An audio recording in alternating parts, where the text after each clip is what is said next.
right thing. And then for the last case of my career at the DA's office, to be accused of what I was accused of and to have to see a family that didn't deserve to have any of this happen to them have to put up with it too, it was pretty awful.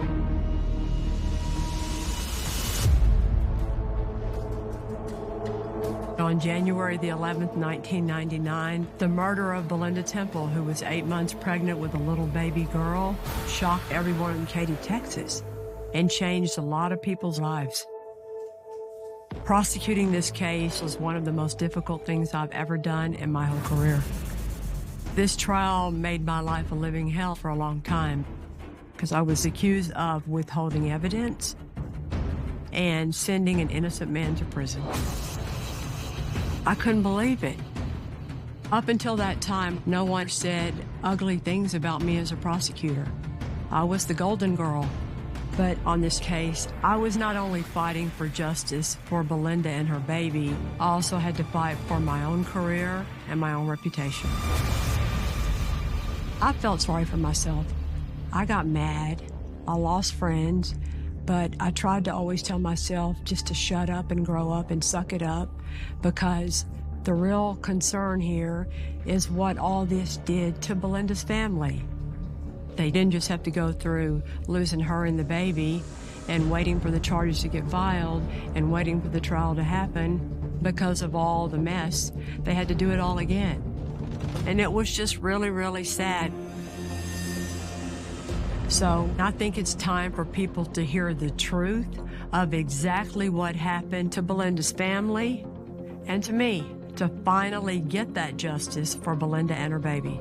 It's time to let the souls of Belinda and Aaron in heaven rest in peace.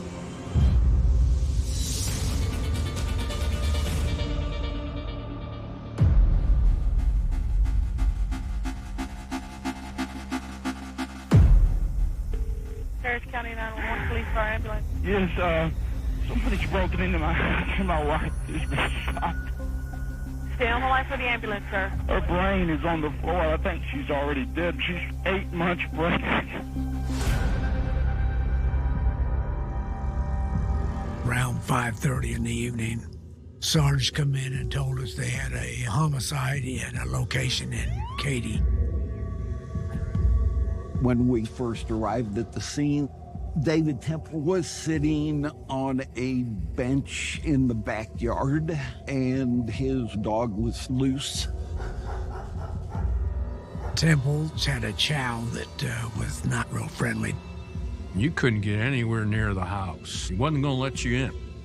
After Mr. Temple secured the dog, we detained him in a marked unit. According to the homeowner, David Temple, his wife is upstairs in her master closet, dead, with her brains blown out. Constable's office already had secured the scene, and a couple of us did enter the residence. It looks like there was forced entry to the back door. First, we went up the stairs to the master bedroom. To the left of the main bathroom was a large walk-in closet, which is where we saw Belinda's body. Feet closest to the door and her head toward the wall. There was a significant amount of brain matter there on the wall and between the clothing. This was vicious. This was brutal. It's clear that it was a shotgun blast because there's pellets on the ground, there's shotgun wadding and brain matter all over the wall. We did find 2 guns in the closet, both of them rifles. They were behind some clothing in the corner, but no shotguns. As we went through the first floor, we saw that there was a television lying by the table, and it's still plugged in. We also see the drawers were open, but everything was neat and tidy in the drawers. If this is, in fact, a burglary, it was botched because a burglar is going to take whatever they can find to carry out of a house. Right away, investigators are noticing things that the average person doesn't notice and appreciating that things just aren't quite adding up. One thing about the forced entry to the back door is if the door was in a closed position and someone from outside forced entry by breaking the glass to get in to turn the knob, you would expect to see the glass going in that direction. The glass was not where it should be. In this case, all the glass is shattered to the left in front of the fireplace. Therefore, the door had to have been open when the glass was broken. We needed to get a statement from David.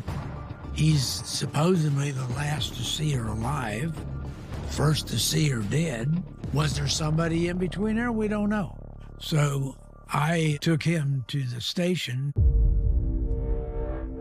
In any investigation, the detectives want to try and get statements from all the witnesses they can as soon as possible, because that way everything that just happened is very fresh in their mind.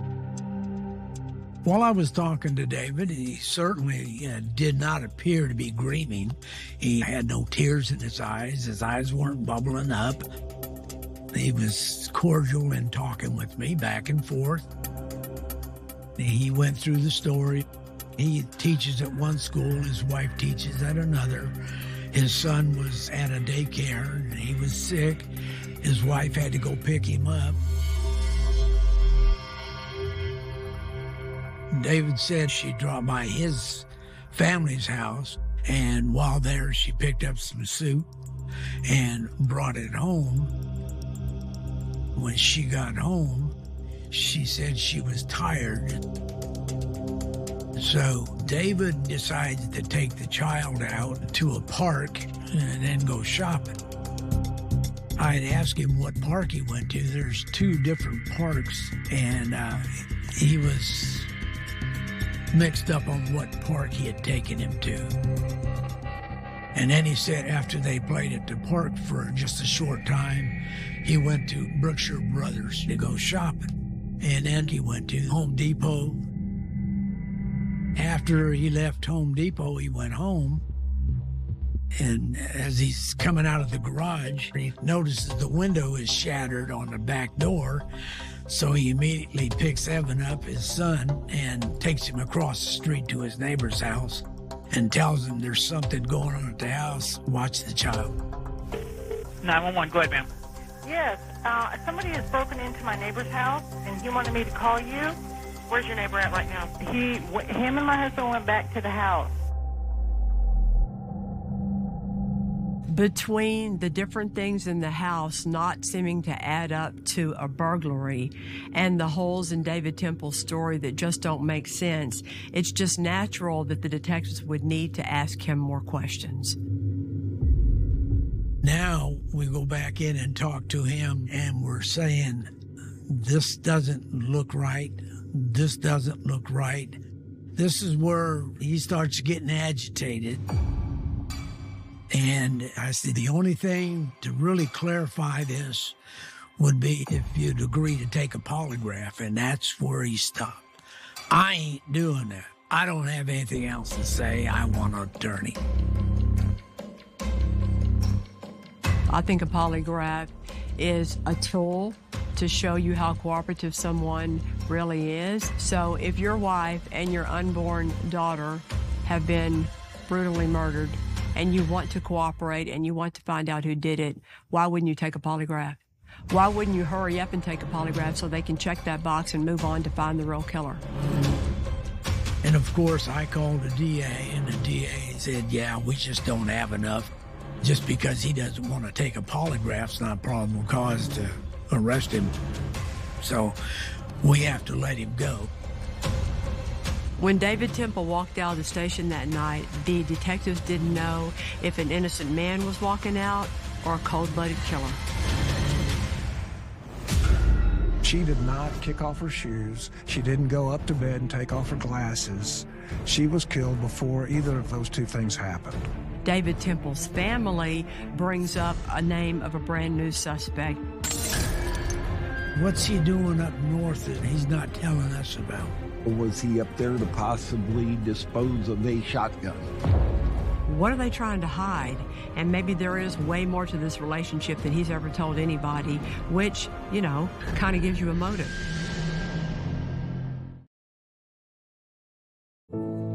I fell through the ground. I didn't make a sound. January the 11th of 1999 was the worst day of my life. I get a phone call from Belinda's father-in-law, Ken Temple. Kenny said, Belinda's been murdered.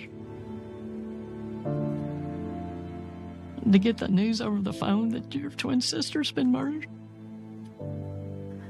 that was the worst news I could have ever gotten. Her world revolved around her son, Evan, and she was so excited about having a little girl, Erin. Such a senseless tragedy. I never thought something like this would happen to Belinda.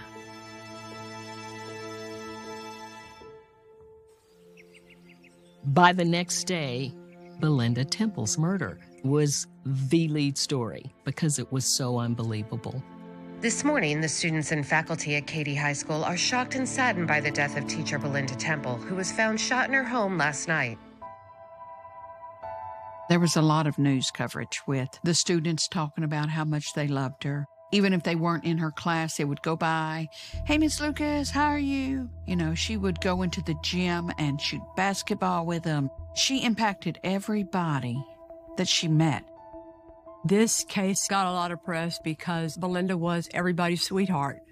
And David Temple had been the biggest star of the football team at Katy High School.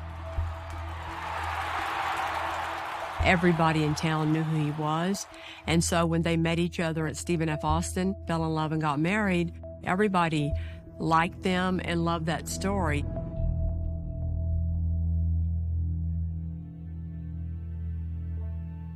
Belinda and I were born in Martins Ferry, Ohio, on December 30th of 68, and we moved to Nacogdoches, Texas in 1976.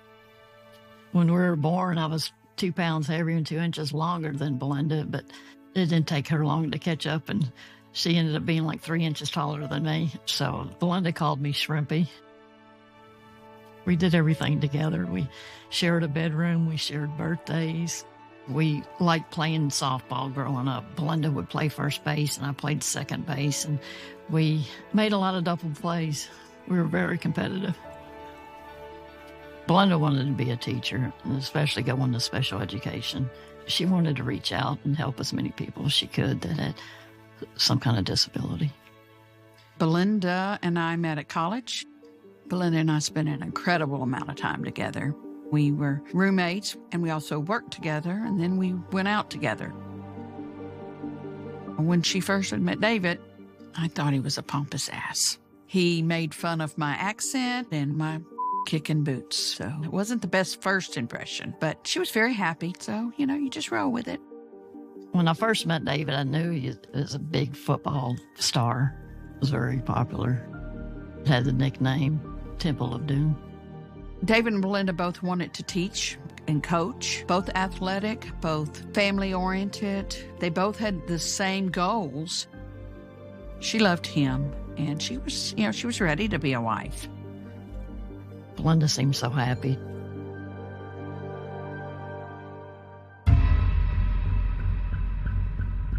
The day after the murder, we witnessed the autopsy. The evidence is collected that is still with the body, like pellets from the shotgun. According to the medical examiner, it was a close contact wound with a 12-gauge shotgun to the back of Belinda's head. And yes, of course, seeing the baby removed from the womb.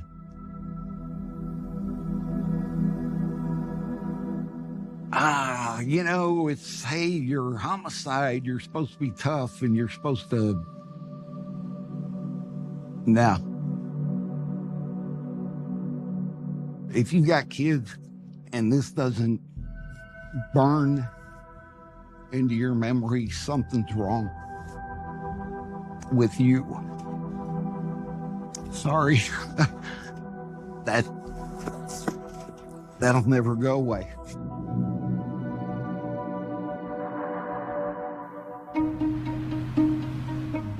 When we first get on an investigation, we divide up the duties.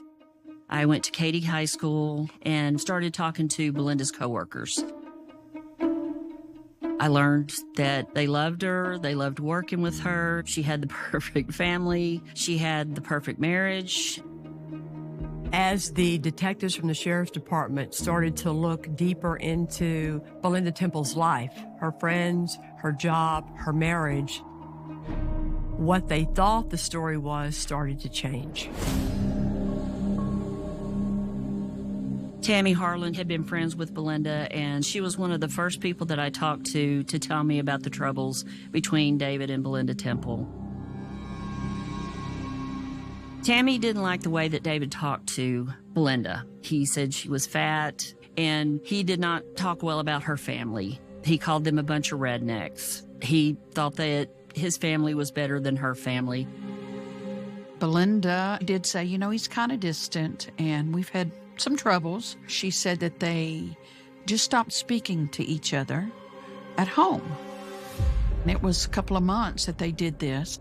It was just weird to me. How do you not talk to someone you share a house with? Belinda would confide to Tammy that she thought David might be cheating on her. Charges she saw on the credit card, times that he wasn't home.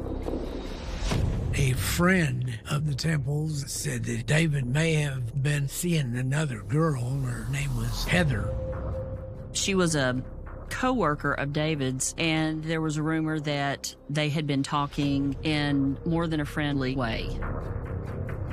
Investigators need to track down Heather Scott to get a statement from her.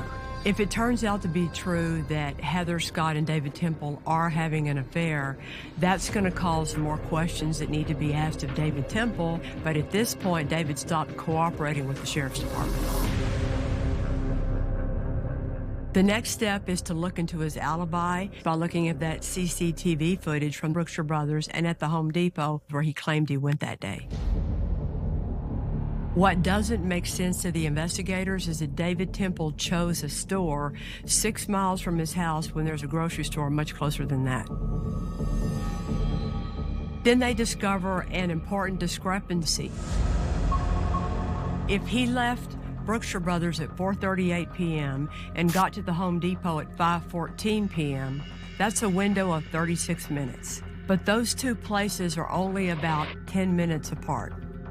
So what was he doing for the rest of that time?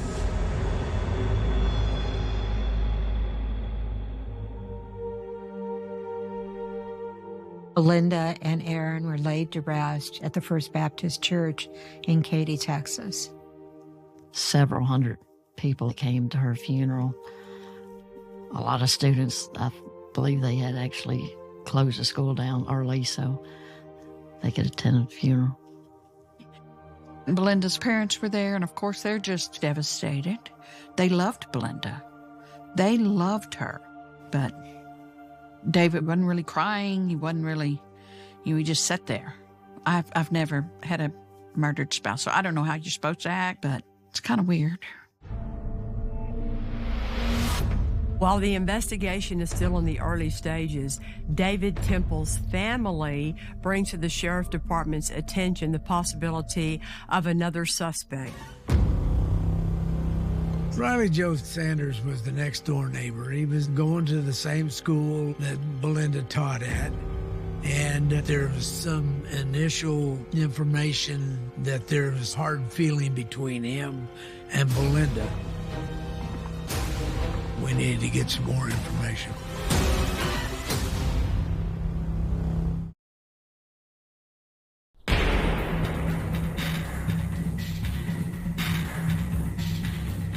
Although David Temple's alibi still needs to be looked into a little further, another person of interest in the murder of Belinda Temple is identified. The Temple family brought up the possibility of the neighbor boy, Riley Joe Sanders. Riley Joe went to Katy High School and knew Belinda Temple well. She had actually helped him with some of his classes. A couple months prior to the murder of Belinda Temple, Riley Joe's parents were gone. He had a party, and there was some broken glass into Temple's yard.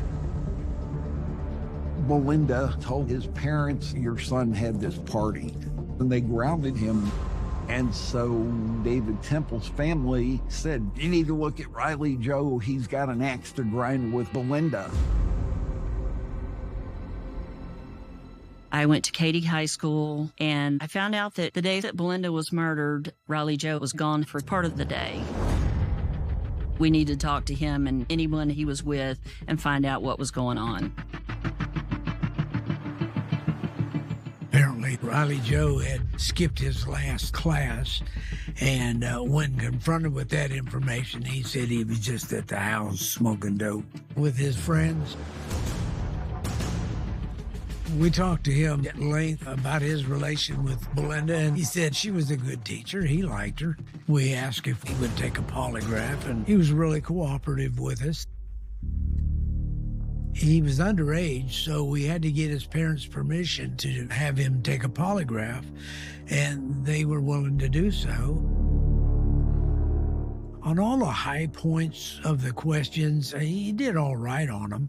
He didn't fail the major question, did you shoot Belinda? But he just never could seem to pass every question. And we ended up taking 3 different polygraphs, and we were ready to take a 4th. And finally, his father stepped in and says, enough is enough. He's been on the machine 3 times. You ought to be able to get your answers by now. Unfortunately, we found out he may have been doing some marijuana at the time that could affect the outcome of the polygraph. He was a 16-year-old kid who was nervous, and no one told him not to smoke some dope before he took the polygraph. While the investigators are still looking into this new name of Riley Joe Sanders, more information about this relationship that David Temple might be having with another teacher at his school, Heather Scott, comes forward. During our investigation, we had learned that David and Heather were communicating a lot through email on the school's computer. So it was decided we'd go check with the DA and see if we could get a subpoena for their emails. The investigators were able to access the school emails between David Temple and Heather Scott. David Temple writes, "When you look as good as you do, the women are pissed and the men are all chasing." So they got some flirting going on. After reading some of the emails, they had been having an affair for a while. This wasn't a one-night stand.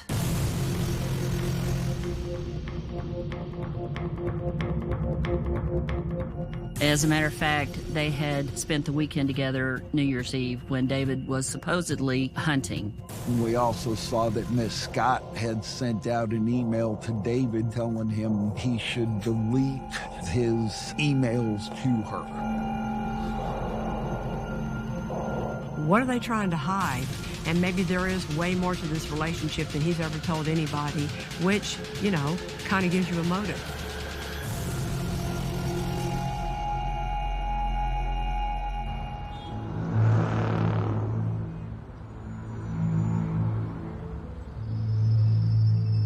Heather Scott came to the office. My part was to get a little more detail about their relationship. Heather didn't want to admit that she was sleeping with David. Everyone knew that his wife was pregnant, and she didn't want people knowing that he was actually coming to her house on a regular basis. Heather said at one point they had tried to break it off, but after a day or 2, they were back together and it was just like it was. I mentioned that if he's a suspect, you would be considered the motive. And I'll never forget, she just stopped at one point and said, "You think that he killed his wife for me?" It took something for me to continue the interview and not be ugly to her, because that was very insulting. I couldn't believe that he would actually cheat on my sister. After that, there's no doubt in my mind, he killed Belinda and Aaron. Suspicion about David Temple having killed his wife Belinda is growing. And then the investigators get another new piece of information.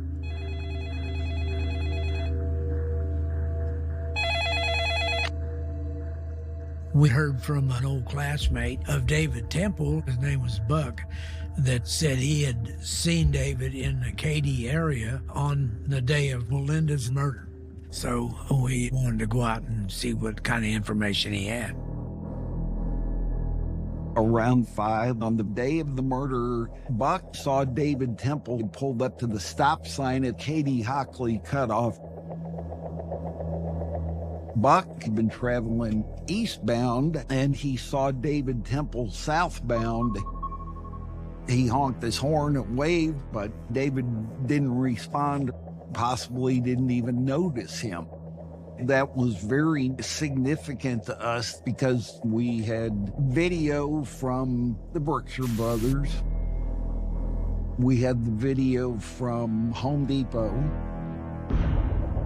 And then in the middle of all that, we've got him appearing at this intersection, traveling southbound on Katy-Hockley cutoff, which puts him in an area where his mom and dad live and where there are a lot of rice fields and water retention ponds.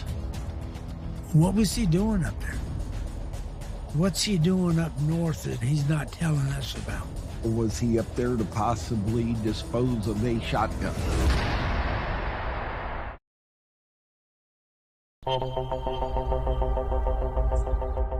On the day of the murder, Buck saw David Temple pulled up to the stop sign at Katy-Hockley cutoff.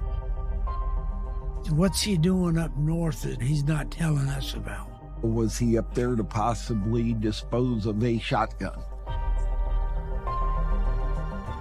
After searching for a weapon for 3 or 4 days, I called the DA and told him that we just didn't have the smoking gun, and they concluded again that they wouldn't be able to file any charges until we come up with something that would link David Temple to the homicide. The detectives thought they had enough evidence, but the prosecutors at that time were still thinking that maybe more information would come up. They were still looking for the murder weapon. They were still hoping that something new might break wide open. And then the Belinda Temple murder case goes cold. The stress that it put on the whole family, it was really, really tough for me to sit there and know that David Temple murdered my sister, my unborn niece, is still out walking the streets.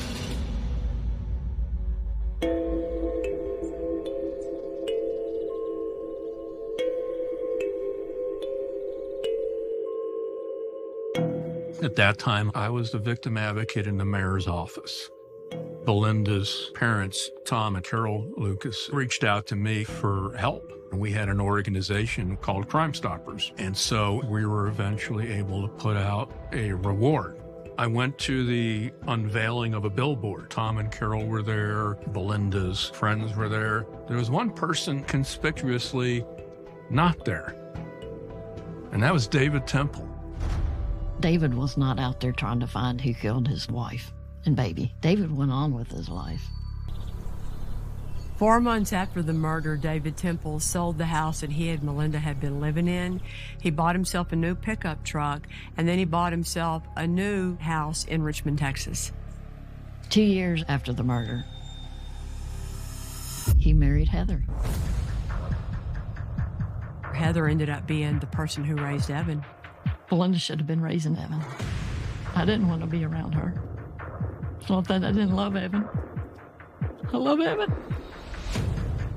So Belinda's family had no further connection or relationship at all with Evan. It was tough. month to month, year to year, just dealing with, is this case ever going to be taking a draw? And then a case a lot like this one starts hitting the news all over the country, the Laci Peterson murder. There's a lot of similarities in the Laci Peterson case and the Temple case. They were both pregnant, both school teachers. Both their husbands were having affairs. In late 2004, the Peterson case goes to trial, and Scott is ultimately convicted of murdering Laci and their unborn child. That gets people around the Katy, Houston area taking another look at the Belinda Temple case. We wanted justice. Laci Peterson was getting it. We wanted it for Belinda. Tom Lucas, Belinda's dad, called the district attorney of Harris County, Chuck Rosenthal, and told Chuck, how come California can get a verdict on a case like this, but y'all can't do your job here in Harris County? Chuck Rosenthal called me and said, Kelly, do you know what case Tom Lucas is talking about? And I said, yeah, that's that Katy football coach case. And I remember taking it home, and I read it over the weekend, and that's how I first got the case.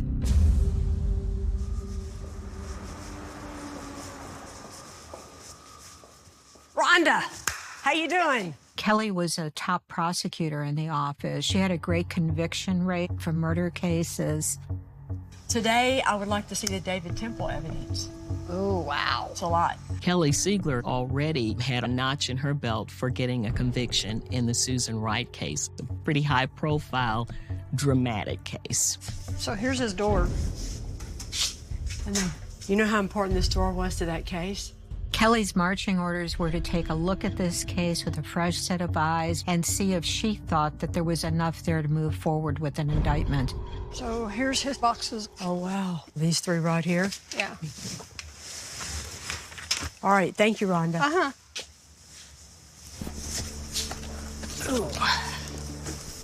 When I read the file, I did the same thing I do now on Cold Justice. I'm taking notes for to-dos and questions and things that need to be addressed. Wow. These are the shoes that Belinda had on that day when she got off of work, still on her feet, 9 months pregnant when she went upstairs and was found in her closet. And all of her girlfriends and her sister talked about how the first thing Belinda would do when she'd get home every day is kick off her shoes, especially when they were swollen as they would have been being so pregnant. David Temple told law enforcement back then that she was taking a nap. Well, I don't think very many women 9 months pregnant take a nap with their shoes on. And she still had her glasses on. Look, that's still the brain matter and blood on her glasses.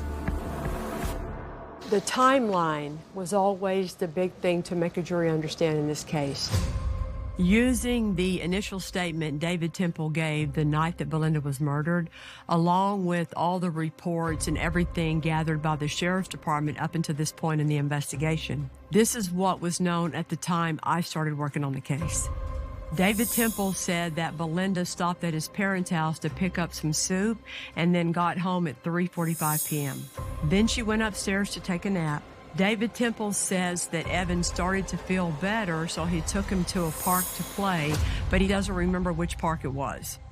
Then to a grocery store. The timestamp showed David and Evan coming to Brookshire Brothers at 4:34 p.m. and leaving at 4:38 p.m., where they bought a bag of cat food and a Coke.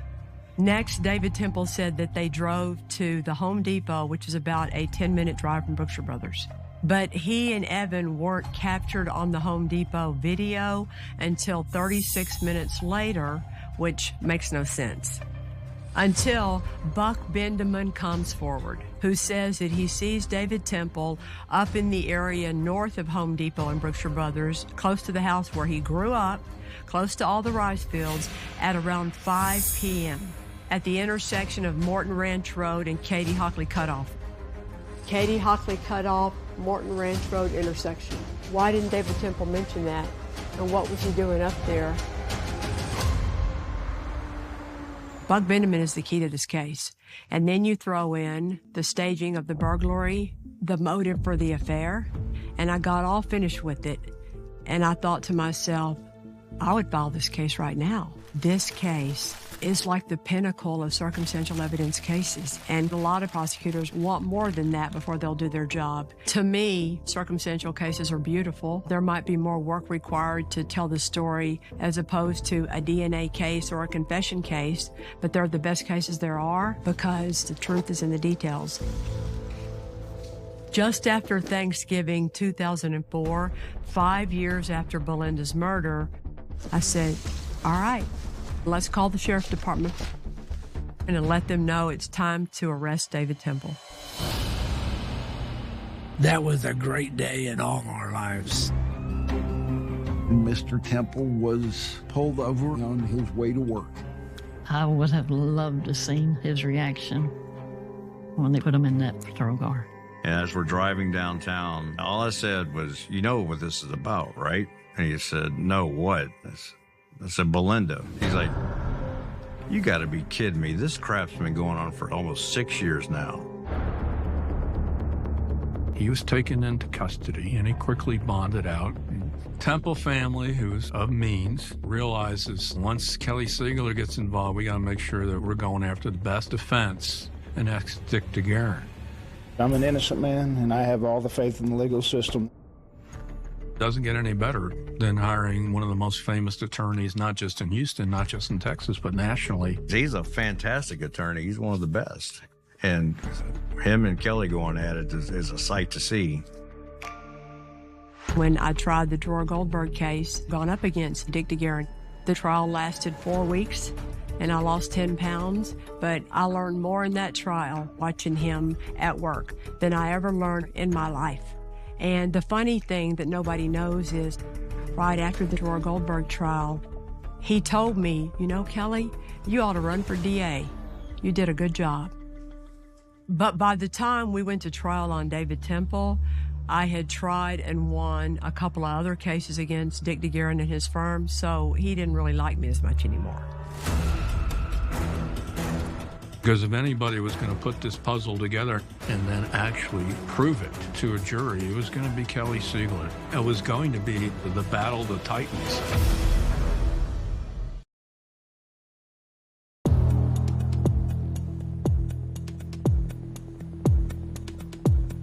Going to the trial, you had a line to get in. It was like a standing room only crowd. I think that the old adage is true that you have to open with a bang. Belinda Temple was discovered lying on the floor on her tummy with her face down, dead of a shotgun wound to the back of her head. And the other life that perished that day was a perfectly healthy 6-pound little baby girl with its heart beating inside her mommy's womb. Usually we go chronologically with life events. In this case, chronologically would be starting with when they got married and the downfall of their marriage and he meets Heather, and then the murder. But I didn't. I decided to start with the crime scene. The call goes out, law enforcement shows up, and what do they see? And start with that to explain what they saw, what they didn't see, what doesn't make sense, and then go back in time to build the rest of the story. The other thing that opening statements have to do, I believe, is address the weakness of your case. The truth is in the details. She explains that she has no smoking gun. She has no forensic evidence, but she has a lot of little bits and pieces to the puzzle, and everything points at one person, David Temple. 5 months before Belinda was killed, well, David Temple met a new woman. On January the 8th of 1999, a Friday, the defendant says to Heather Scott, "You know I'm falling in love with you." 3 days later, Belinda Temple was executed in the back of the head in the home where she lived with this man. You never know when you give an opening statement if the defense is going to give one at all, but Dick gives an opening statement right behind me. It's true that David had an affair, but David would never leave Belinda. I'm going, what? Then he says that the glass in the back door broke because it slammed against this hutch that the Temples had behind the back door. And as he goes into the house, he throws the door open So the defense tries to, I guess, give an explanation for why the glass wasn't where investigators thought it should be, with somebody punching in the glass. After Dick tries to explain the glass from the back door being in the wrong place for a burglary, he then points his finger at the person that he believes is the one who broke into the house and killed Belinda. The evidence will show that they ignored other leads. And that suspect is Riley Joe Sanders.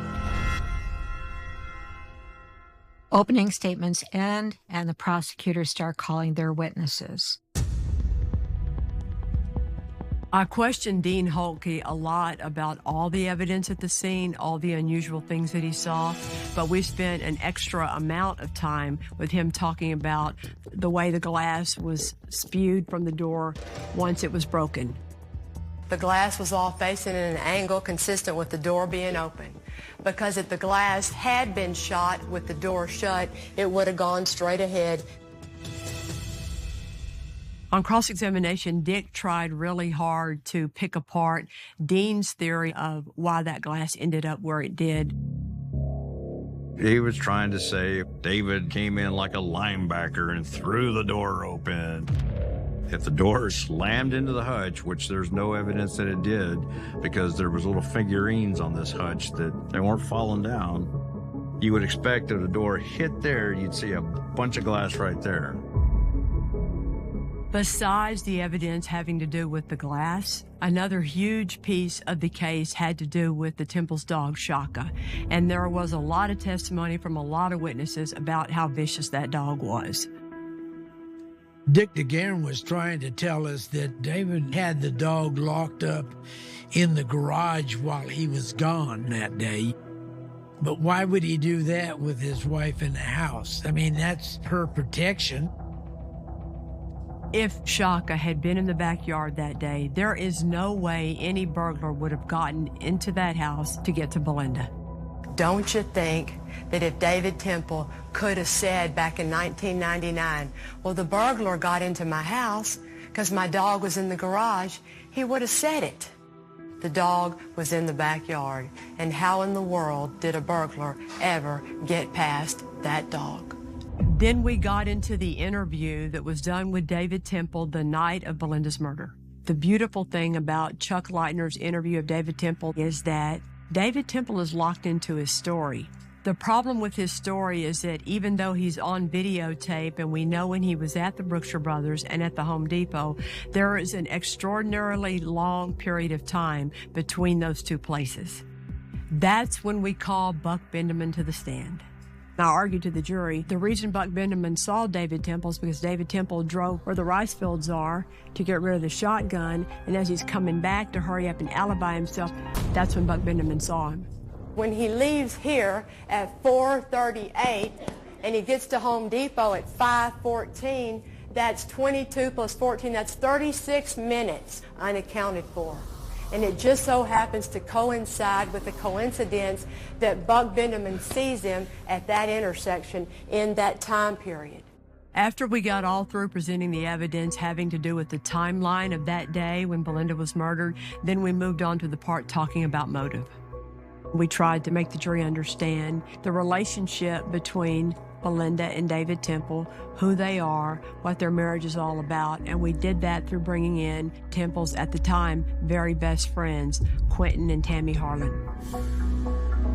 They were the ones who best could talk about the way David treated Belinda behind closed doors, about the way David Temple called her fat, the way David Temple told her that she was white trash from Nacogdoches. And then Quentin talks about, at school, the happy hours where they were flirting with the other teachers, specifically Heather, and how that relationship between David Temple and Heather evolved. When we first learned about Heather Scott, the hot young teacher that David Temple was showing interest in, she kind of blows it off like it was just a casual relationship. But by the time David Temple's trial comes around, she's married to him and is now Heather Scott Temple. Heather and David Temple had been married for 6 years. She was not cooperative. She did not want to come. She was subpoenaed to come to court, and she did. But she was not my friend in this case. Everybody's wondering, what is she going to say when she takes the stand?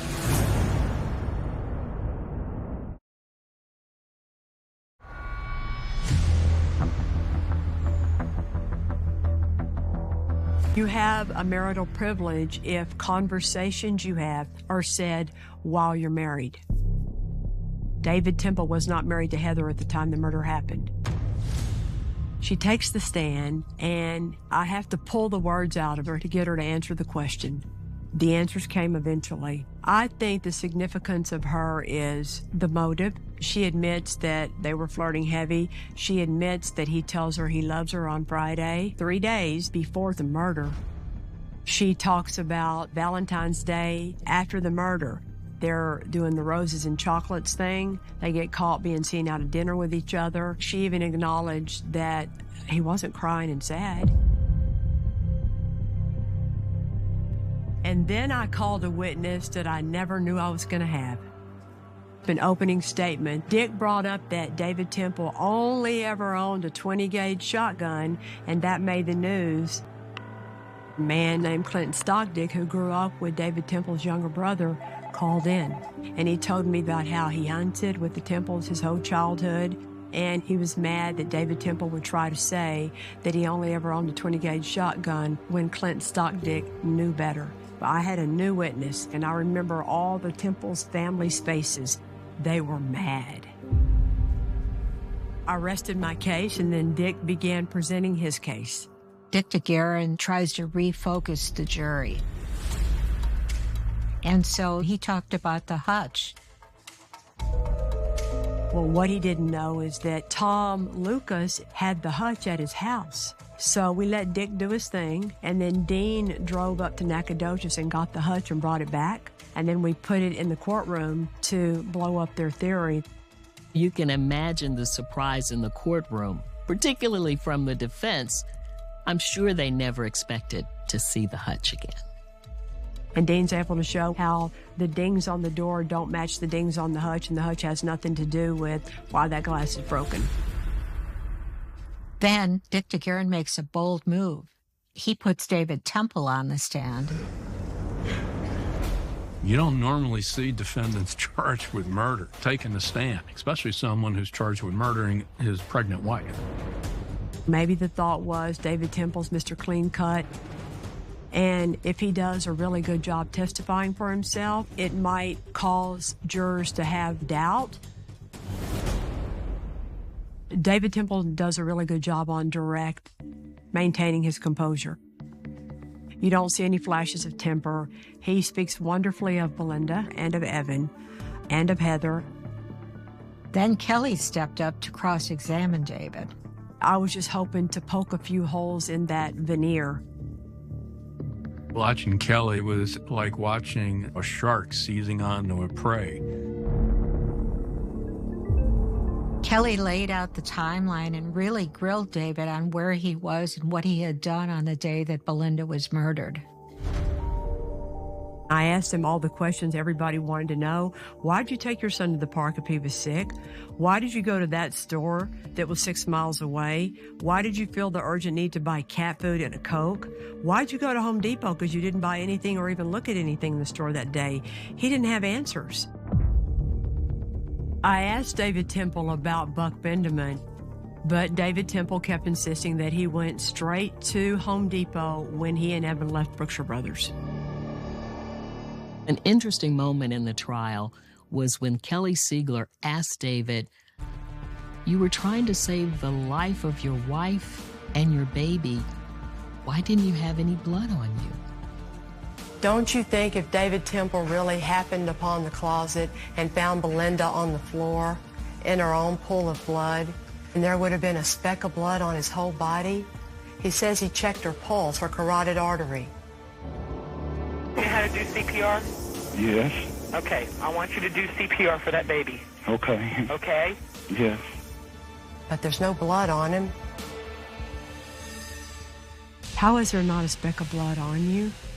How does that happen? And the best answer he could come up with was, I don't know. I don't know. Really, there should have been blood on him somewhere. Did he really try to save her? Objection, beyond the record. I never got so much exercise in my life, standing up and down for all the objections that were made by Dick DeGuerin. We objected and asked that she stay in the record. Then Kelly asks David Temple about his relationship with Heather Scott. I asked if he had sex with Heather during his marriage to Belinda, and he said he had.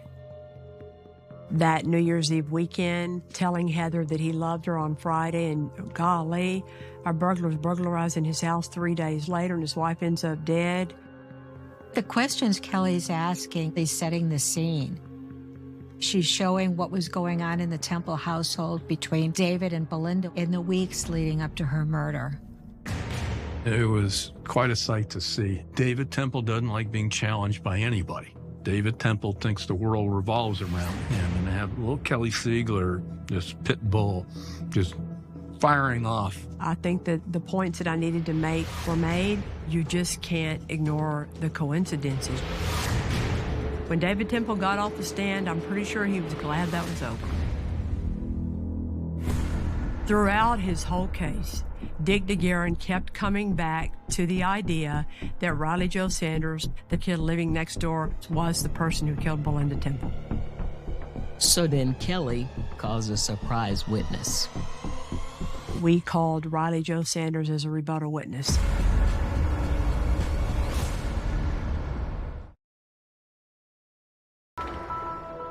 We knew Dick DeGuerin was going to blame it on Riley Joe Sanders. He always blamed it on Riley Joe Sanders. So when Dick presented his case and his defense was that Riley Joe Sanders was the murderer, at that point, because he's put on evidence, we have the right to call rebuttal witnesses. That is when we called Riley Joe Sanders to the stand. I asked Riley Joe, what did you think of Miss Temple?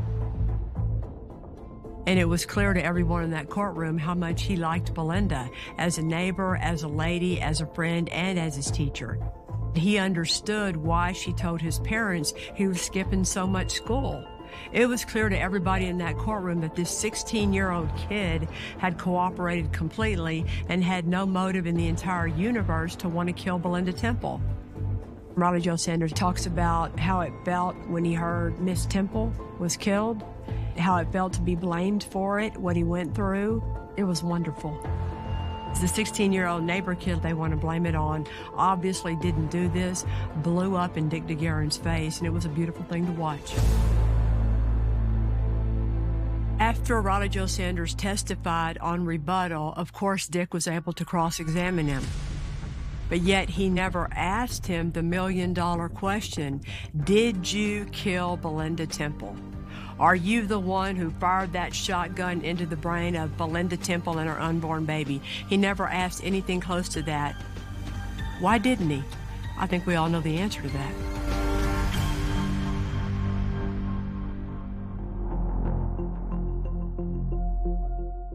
The first thing that I told y'all a month ago was the truth is in the details.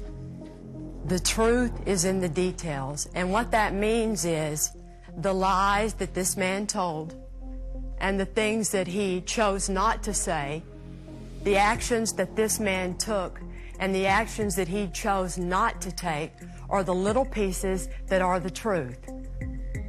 That family has decided they have the right to grant absolution to this defendant. And they want you to do the same thing. The problem with that is it overlooks the truth and it denies justice to Belinda and Aaron.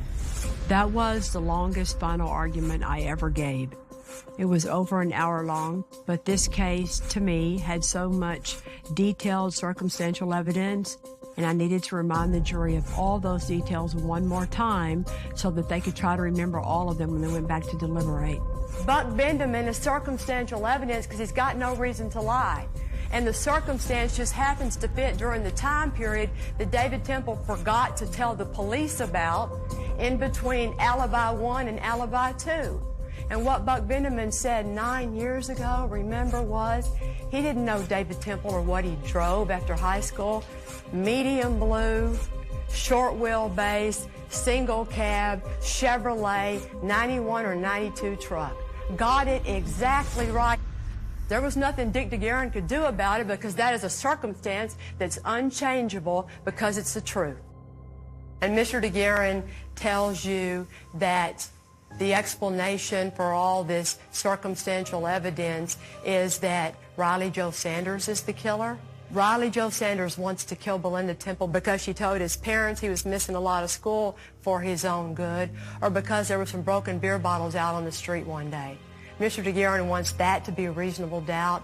Please, you know with all your heart David Temple is guilty of murder. And today, almost 9 years later, it's time to let the souls of Belinda and Aaron in heaven rest in peace.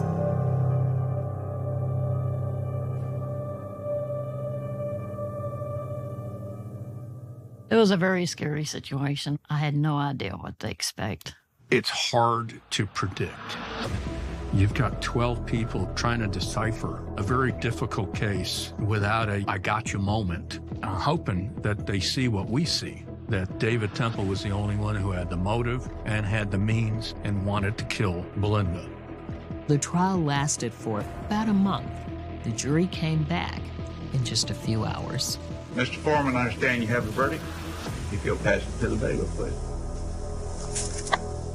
We, the jury, find the defendant, David Mark Temple, guilty of murder as charged in the indictment. When they came back and said David Temple is guilty, you could watch the relief on Belinda's family, and you could see it visibly.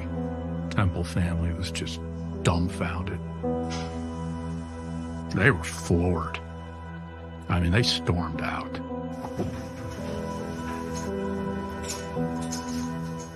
The jury went back to deliberate on punishment, and they came back and gave him a life sentence and a $10,000 fine, which is the very most he could get. And the jury told me afterwards they wanted to stand up and clap at the job Riley Joe Sanders did defending himself and his innocence. We got the guilty verdict. I mean, it was such relief. I don't know if there's any words to describe how happy we were to finally get justice for Belinda and our niece, Aaron. When the David Temple trial ended, I went back to doing my job in special crimes. And it was in January 2008 that I filed to run for DA. Getting justice means working with law enforcement and knowing how to be a prosecutor. It's what I've always done. Dick kept saying to the media, Kelly Siegler has finally convicted an innocent man. She'll do anything to win. But before that, the media loved me. And I saw how they turned and what they would write. I thought, what's happening? David Temple's guilty as hell, and now all of a sudden I'm a monster and I did something wrong? What? Dick DeGuerin was trying to make sure I didn't become the DA, and I didn't. I lost. After I lost the race for DA, I didn't know what I was going to do next. Eventually, I took a job as the special prosecutor working with the Wharton County DA's office. But I knew that I knew how to work on cold cases. So around 2012, I worked on the episode that would become the pilot for Cold Justice.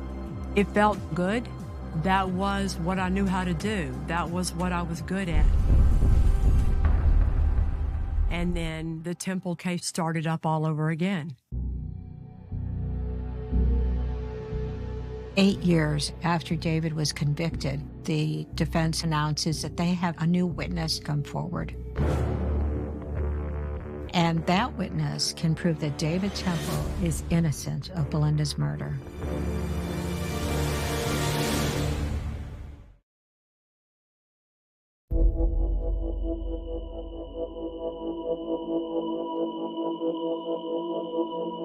After a case goes through the normal process of appeals, it should be over. The only way to keep it from being over is to claim that you have newly discovered evidence or that something happened with your prosecutor during the trial that rose to the level of prosecutorial misconduct that necessitates a new trial. Now David Temple's defense team is claiming they have new evidence. A brand new witness named Daniel Glasscock, who supposedly heard Riley Joe Sanders say that he killed Belinda Temple. All of a sudden, the case is in the news all over again. They eventually get Daniel Glasscock in to testify about what he says Riley Joe Sanders told him about the day Belinda Temple was murdered. When he went to the house, as he went upstairs, the dog attacked him. He shot the dog, heard Belinda, put the dog in the closet, panicked, and ran. But we all know the Temple's dog was never shot. So that all blows up. So then the defense's only avenue left to get a new trial is to say prosecutorial misconduct because I withheld evidence. Because when you can't prove your client is innocent because they're not, that's the throwdown answer for a defense lawyer, is to claim the prosecutor forgot to give you this, or hid something, or cheated or lied, or did something improper. At this point, Dick DeGuerin no longer represented David Temple. These new claims were being brought by Stanley Schneider and Casey Gautreaux. Prosecutorial misconduct in the way it played in this case was the defense claimed Kelly Siegler did not turn over all the evidence about a potential alternative suspect, Riley Joe Sanders. It's called a Brady violation. Brady evidence is any evidence that is exculpatory or mitigates punishment or affects the credibility of a witness. All of those things are things that have to be turned over by the prosecution to the defense. In my opinion, I turned over every single thing that anyone could define as exculpatory or Brady in this case. And the defense says, well, she had 38 instances of doing something wrong. No, I didn't. Look at them one by one by one. Not one of those is truly exculpatory evidence. I mean, here's one, that I didn't turn over the FBI profiler's report, where they say usually a white male did it, he doesn't like his mom and he's unemployed. I'm not kidding. That I didn't turn that over. And it goes just like that through all 38 of them. We didn't hide anything from Dick DeGuerin, but the entire case file was not turned over because back in 2005, Dick DeGuerin asked for an examining trial to see if a judge finds probable cause to indict. But if you ask for an examining trial, the office policy at that time dictated that the file would then become closed to you. That was the policy. Dick DeGuerin used to be a Harris County prosecutor. He grew up in the courthouse world just like I did. He knows office policy. I remember saying to him, why do you want to do that, Dick? You know that the file's going to become closed to you if you do that. And he said to me, don't you tell me how to do my job. Like, copy that.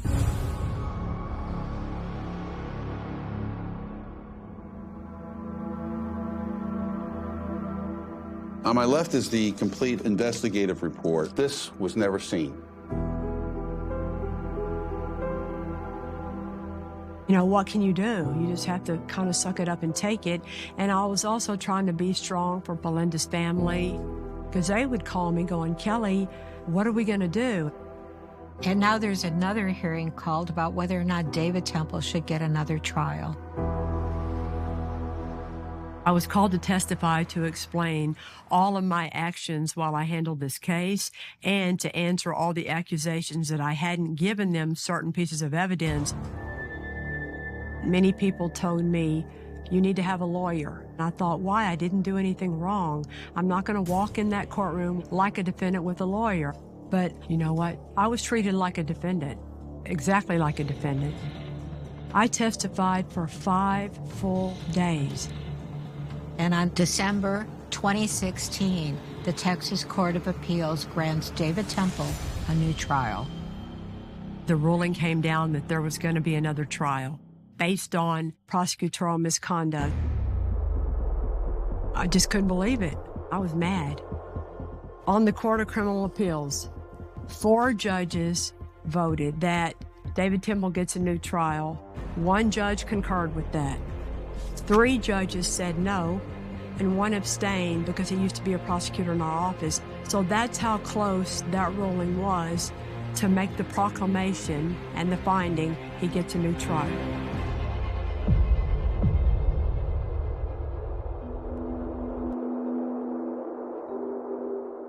kind of a gut punch to get word that that's going to happen.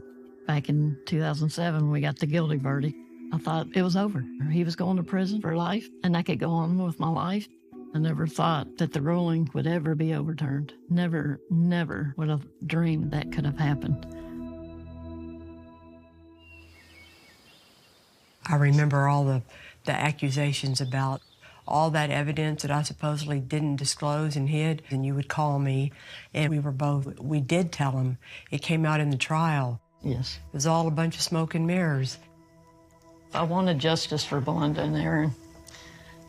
Belinda was everything to me. She was my protector when she was here, and I'm going to try to do everything to continue to get justice for Belinda. I feel that's my job.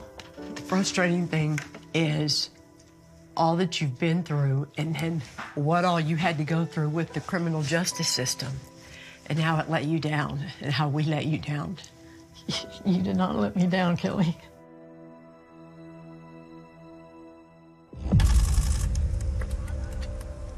David Temple is now released on bond. He's out of prison. He's a free man again and awaiting a new trial. I was scared for my life. I was the only one in the Lucas family that testified. I feel like I had a huge role in getting him convicted. My brothers had me go out and buy 2 guns. I mean, he killed Belinda and his daughter. Why wouldn't he do it to somebody else? The defense is saying that they had all this new evidence, and everybody's wondering, what is it? If there was new evidence in the file on the case that proved that David Temple was innocent, I wanted to know what it was. Maybe I had judged this case wrong. We're waiting for justice to be served once and for all, and for the people that put me there and lied and cheated to be held accountable. David. Yeah.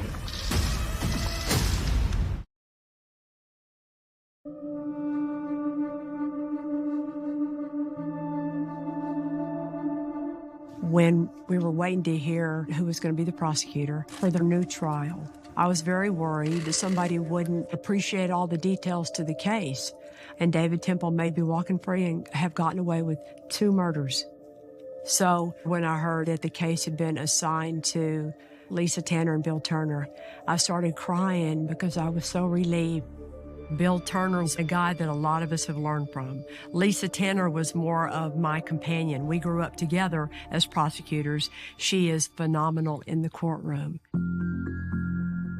By this point, 15 years had passed since Belinda Temple's murder, but for Lisa and Bill, all the documents, all the exhibits, everything was still perfectly preserved. When we got the case, the defense attorney, Stanley Schneider, had a huge advantage. He knew the case backwards and forwards, and he started filing motions for speedy trials and motions to have Mr. Temple deposed as quickly as possible, and we kept telling him, we gotta have time to learn this thing. Give us a break here. So we did what we would always do in a case like this, start from the beginning. When Bill and I got the case, David Temple was innocent as far as we were concerned. We walked through all of the evidence. Lisa and Bill saw all of the evidence the same way that the rest of us did and that I presented at the first trial. And came to the conclusion, look, if you want to follow the presumption that David Temple is innocent, the door is just closed, no matter which way you move. David Temple's timeline made no sense. His affair with Heather, the dog, that he never had a 12-gauge shotgun, all of it. We all saw it the same way. In the end, we were convinced David Temple was guilty. Lisa and Bill planned to present the same evidence that I presented at the first trial, but they wanted to present a couple of things a little differently. And they're bringing in a glass expert to make sure that that too is presented even clearer in the minds of the jurors.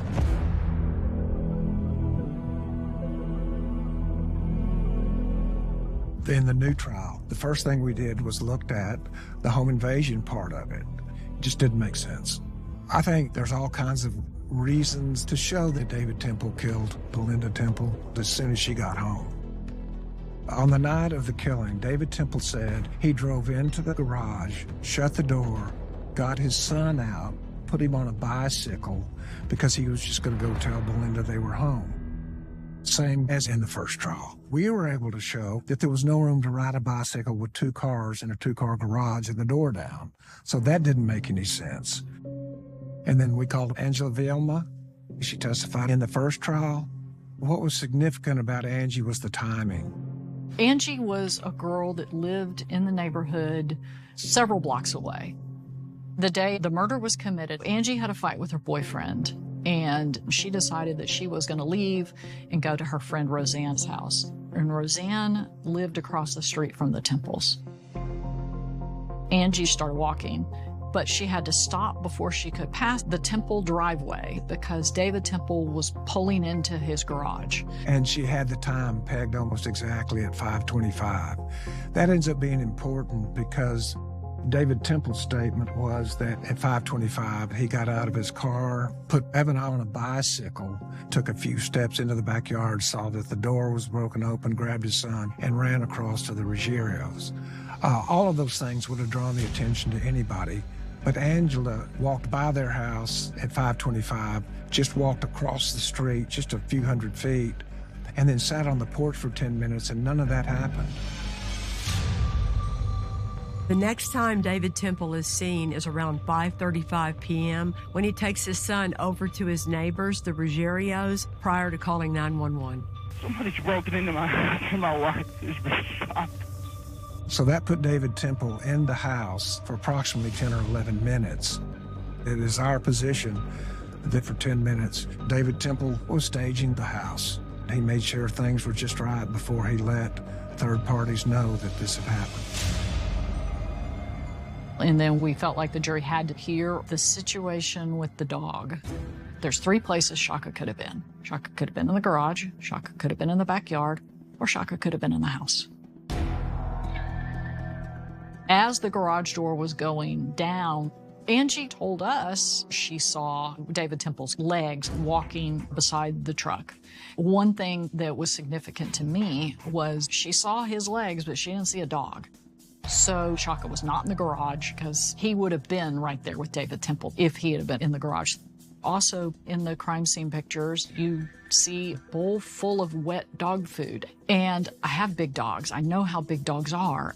We told the jury, there's no big dog that's going to leave wet food in his bowl. That doesn't make sense. So, same as in the first trial.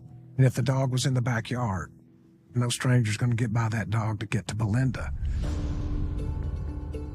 Another huge crossroads was when we enlisted the help of Dr. Ravi, the glass expert. Ravi Shandar's amazing. I mean, he's the guy that does stress of all objects. So he's the guy that keeps our airplanes in the air. But one of his specialties was measuring what happens to glass when it breaks. One of the defensive theories was that when David Temple ran back to the house and discovered Belinda's body, he went through the house with such force that it bounced against the hutch, and that caused the glass to discharge into the living room. Dr. Ravi came back and said that couldn't be. The glass break expert agreed with the testimony that was brought up in the first trial. It became obvious that it was staged. And the next question then is, does Belinda Temple have anybody with a motive to kill her? She had no enemies. There was only one person with a motive to kill Belinda Temple, and that was David Temple.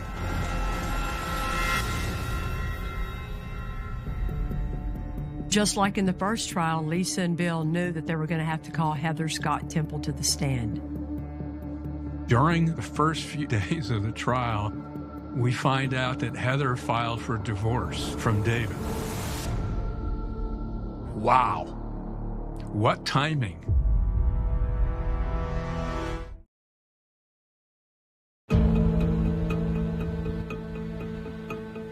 I was in Florida working on a case on Cold Justice, and I got my text messages, breaking news that Heather Scott Temple filed for a divorce. And I was like, oh my God, good for you.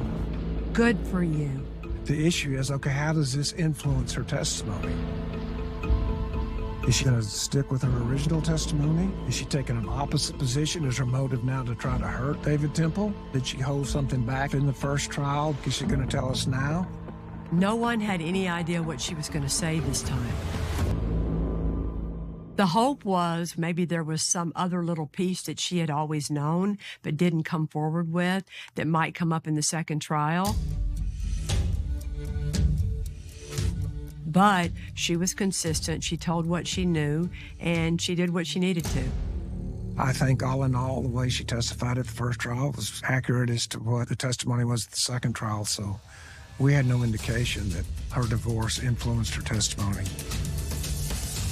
In my opinion, she didn't know that fool was going to go execute his wife and child, and then she's stuck with the rest of her life ruined because he's that selfish. And then, just like in the first trial, the defense pointed at Riley Jo Sanders as an alternate suspect. It certainly appears from all of the records that in the first trial, the defense did receive at least some information about the investigation into Riley Jo Sanders. And by the time we got the case, the defense attorney, he had the whole file. I mean, he even had Kelly's notes. But in an abundance of caution, we copied it again and gave it all to him a second time. Riley Jo Sanders is now 36 years old when he's called to testify again in this case. We've got nothing to fear about Riley Jo Sanders on the stand. When you met him, you realized a couple of things. Number one, that at the time Belinda was murdered, Riley Jo Sanders had just been a really dumb kid. And then secondly, you realized, this many years later, he was a really nice guy. He has no motive to kill an 8.5-month pregnant woman. I understand why the defense made him a scapegoat, but more just from the human level, I just felt so sorry for the guy. His family lost their home. They had to hire a lawyer, and they used all their savings over this case. And then Stanley Schneider said the defense rests. Think about that. The defense had everything, the entire file, including my work notes. And with all that, everything, there was not one scrap of new evidence they presented in their big new trial that they'd been squawking for all these years. No new evidence. There wasn't anything that the defense did we weren't expecting. So to all those people out there that say I hid something, where in the hell is it? It is our position that Belinda Temple was killed almost immediately when she entered her home. The testimony from David Temple was that when Belinda got home, she was tired and went up to sleep. When her body was found, her shoes were still on her feet. Her glasses, which were driving glasses, were still on her head. So she did not kick off her shoes. She didn't go up to bed and take off her glasses. She was killed before either of those two things happened. And David Temple did it. When the second jury went out to deliberate, a lot of people were pretty nervous. Nobody knew if they were going to come to a different conclusion than the first.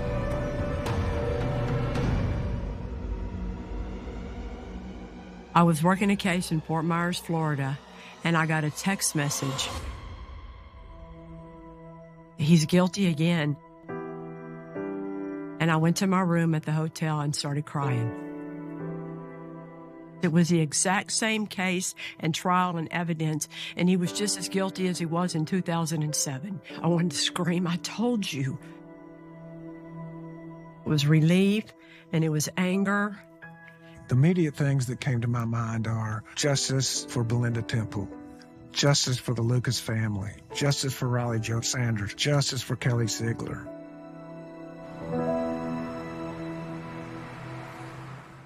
We went to the punishment phase, and the punishment range was 5 years to 99 years or life. Well, Evan Temple took the stand. Here's somebody that's lost their mother, and their dad's going to be in the penitentiary forever. And so for him pleading for his father's life, I think it's a significant thing. We were very careful and treated him with kid gloves. What a horrible situation to be in, to lose your mom and then to have your dad charged with that.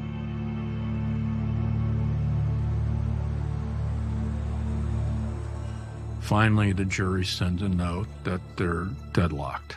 In the punishment phase, the judge has to declare a mistrial.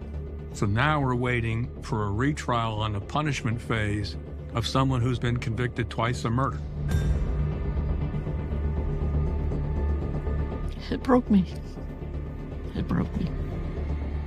I will try my best to keep David in prison.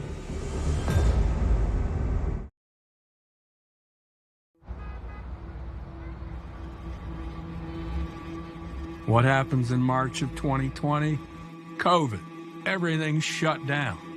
And we wait. And we wait. And finally, in April of 2023, the punishment phase resumes. I went down to the courthouse, and it brought back a lot of emotions, mostly feeling bad that they were all having to do it again. And I was very hopeful that it was finally going to be over with. The jury came back with a verdict in 2 hours. We, the jury, assess his punishment at confinement in the Institutional Division of the Texas Department of Criminal Justice for life.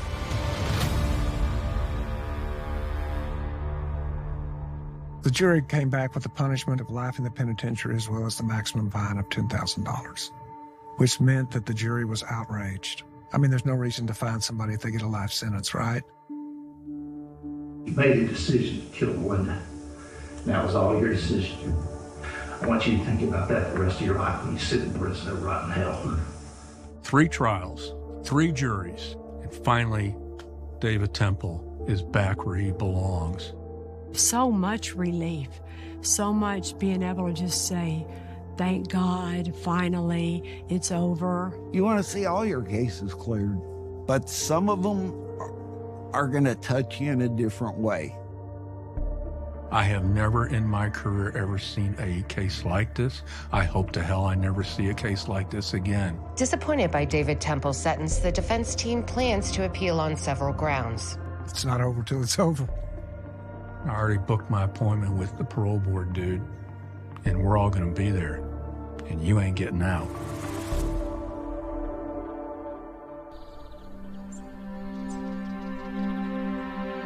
We got him. He's where he needs to be.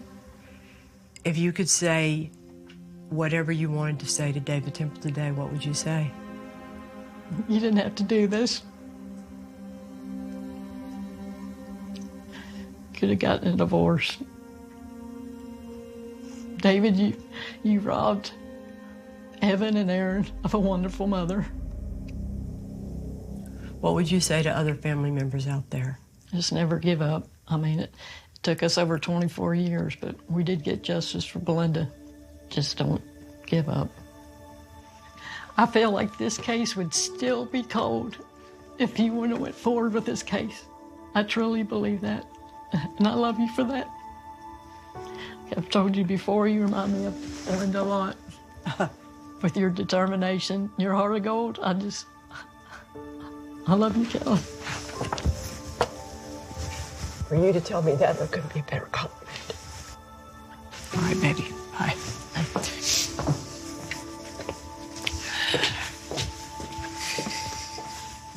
I give Belinda's family an awful lot of credit.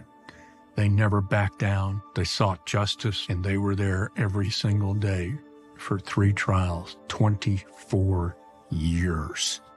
36 jurors have found him guilty. Think about that. David Temple committed this murder because he's that selfish. He thought he could commit a murder rather than get a divorce and have to split up custody and child support payments. And his family accepted it and moved on and forgave him. With this case, I learned a lot about how it feels when things go wrong with the criminal justice system. Sometimes it is unfair. I saw what it did to the sheriff's department, to Belinda's family, to me. We all got a whole lot more cynical and upset with the system as a result of this case, I think. But you know what? There were people out there who wanted to make sure that Belinda Temple got justice along with her baby, and there were a lot of them.